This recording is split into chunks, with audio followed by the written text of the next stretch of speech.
do you have like a common song that could probably describe your friendship? We have one song, one Tagalog song, Ben, that we always sing. Sa aking puso. Sa aking puso. Yeah, oo. Oo, We sing that yun. one. Yeah. Oh, so you have one too. Erica is Yes. quiet. I guess she's really like, ew. I was thinking of all the kids songs that we've used to sing on He's Able. That's the song that you grew up with. So who is a toxic friend among you? Do you have toxic friends? Naman yan. Beng toxic? Wala naman, di ba? Wala naman. Ganong level.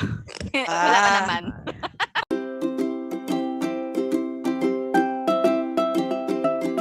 Since you all grew up together, like Gra and Ruth, they're all like neighbors.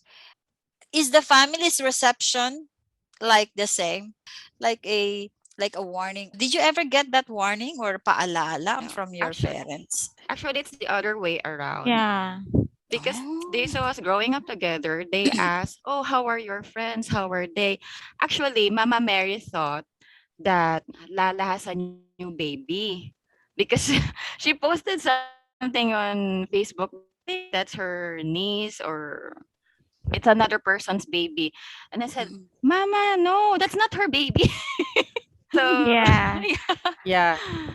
So Our families they love asked- us naman, love each other.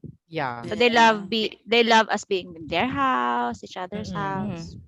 Do you like spend nights together? I know Ruth used to spend nights with me and I have to ask for permission from her papa, from her tatay. Gra, your neighbors with Ruth, do you spend time with her most often? Before or now?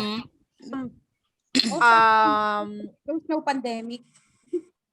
No, I think me and Lala. Oo. Kasi I think Bebe transferred na to Marikina. Oh. Diba, Beb? Yeah. Oo. So it was me and Lala always was overnight. How about you, Eloisa? Sometimes we spend a lot of nights together, late nights with them. I bring my kids along, and my daughter is friends with her kids as well, so there's no problem with that. But a sleepover, maybe not so much. How do you handle disagreements? Do you fight? With love life lang, with Bebe. Oh, okay. So that's the most common cause of disagreement, the love life. Yes. And the schedule also. Oh, okay. But how do you deal with it? Well, we have no disagreement. Oh, that's I awesome. couldn't Much, remember. yes. Yeah. Like I couldn't remember any disagreement at all. Oo. Wow, ang Actually, babait naman none. ninyo. Kami lang ni Bebe talaga, ate. Yeah, Bebe and Gra. Yeah.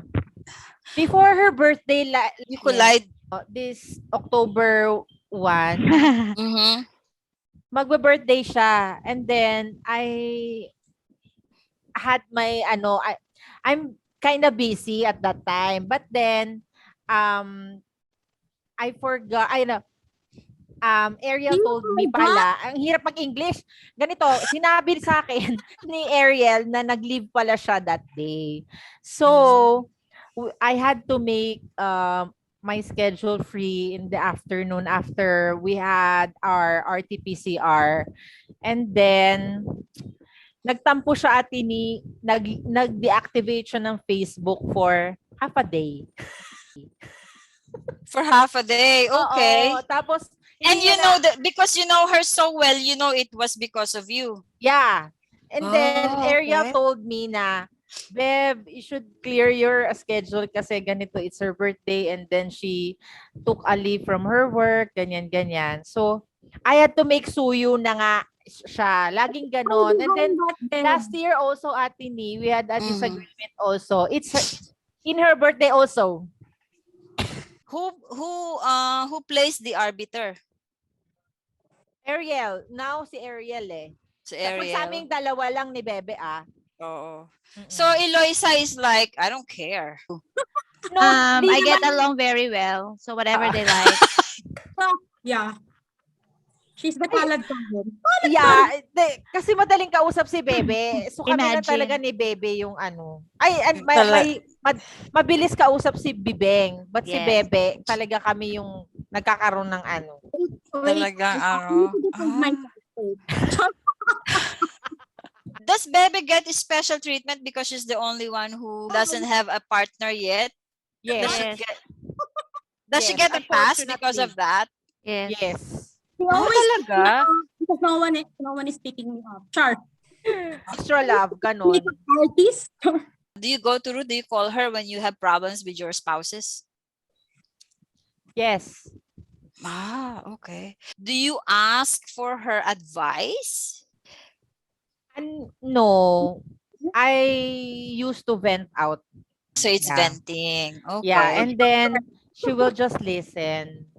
And Okay. then as for Bibeng, yan, she give advice, you know. Mm-hmm. Pero Bebe, she's she always listens and then gives some points na sometimes I don't understand, but then she will clear it for me. Ganon. And then I will cry. Ganon. It's nice to know, no, that you don't single her out because she's not married. She doesn't have an opinion. So I'm glad that you don't. Yeah. Hindi kasi she knows my husband well din naman. Kasi nga, Uh-huh. parang pareho sila ng ugali. Ah, Oo, ganun. Tsaka pareho sila ng talaga. pag-iisip. Ganun. Yeah. Do you chit chat about frustrations or is this just always the good times? Actually, I haven't really been in touch with them for Even time. when you were still single, about your decisions that you made, your career. Wala naman, not so much. More of like Plain good with times. If ever me. there would be some, maybe randomly it will come out, but not intentionally tell it to Oh. someone. I wanted to ask Be.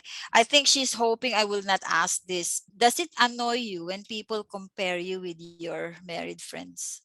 And then people ask you, when are you getting married? There was a point I am frustrated. I'm pressured. I'm starting to answer their question. It's my life. You don't have any right to tell me what I'm going to do with my life. We all have our own timelines, and I don't think someone already told me like compare the comparison. There's no instance like that. Maybe what they're trying to advise me is, or what they're trying to ask me is, palagi na lang when, bakit wala? Mm, Or why are you still single? Why am I still single? Because I don't have someone, or meron, maybe, mhm, hi, nag-hi. mhm, Baka mapanood eh. Yes, at some point, maybe because of all the, let's say, when you go to the wedding, when you go, and then you're surrounded with we are always together, like if there's an event like wedding, and then there talagang naano talaga ako eh, na center of attraction. So mhm. there are some people who is offering their services already. She wants to do my invitations, souvenirs. But they're friends. But does it annoy you, even if they are friends and family? Ah, I, okay. I think Yeah. there was a point. There was a point I'm starting to question myself. What's wrong with? Mm, Let's say in our group na lang. So they okay. always bully me, bash me in the Facebook. There are times like I really don't want to comment, or I really don't want to answer, or I deleted my post because for me it's too much. So the teasing is just too much for you. Pero, Okay. So it, pero but they're friends, they understand, right? Yes, and it didn't I'm stop used to us it. from bashing her. These are That's bully. I'm so sorry you have bully friends. at the end of the day, I think they just love me that much. Of Yeah. course, of course. Because of the change in status, you got married, you have babies, and you even move away. But obviously, as you're still intact together. What is that thing? What is that trait, quality that keeps the friendship glued together?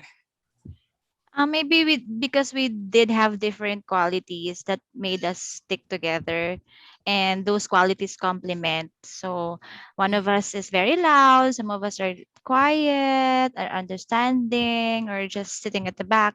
So maybe that made us click together. I really don't know, to be honest. Really? Really? Like when we're all together, it's like you're with your family, extended family. I Yes. don't know, you just love laughing with them and catching up. So there's really isn't any formula to it. So it's just what it is. I guess that's it. True. I agree. Do you ever feel like you are closer to just one person, or you feel like you're closer to somebody? I think it's equal naman. We love each Equal. Yeah, other. we love each other equally, but sometimes one spends more time with the other because maybe of the availability or the Yeah, timing. tama. Yes. Nice Yes. question. I Yes. haven't Even if been Eva is in touch with them. Yes. yes, Sorry naman. Yeah. okay. Nag-usap kami madaling araw minsan. Nag-chat lang kami. The good thing about her is parang walang nagbago. So you're still talking from Erica. At the same Yeah. area. I noticed before when Erica came back to visit and I witnessed it, even though it's just on Facebook, I feel like I could tell that it's like there was no distance, there was no time wasted. Even though True. Erica was probably gone for like, I don't know, 2 years. But then when you saw each other, it's just like you're picking up from yesterday. 6 years. I'm so happy to witness that friendship, from you being your teacher. I can honestly say that from being mean kids, you grew up to be mean adults. No, I'm just kidding. Ako lang yun. No, Because we did have We're a still mean mean. teacher. no, Yeah. We got because it you have from a you. mean teacher, you got it from me. Yeah. No, but I'm really happy to see you all. And I may not always say it, but I am proud to see of what you have become. So thank you. Thank you so much. Love Thank you you. guys. Love Okay, you guys. bye.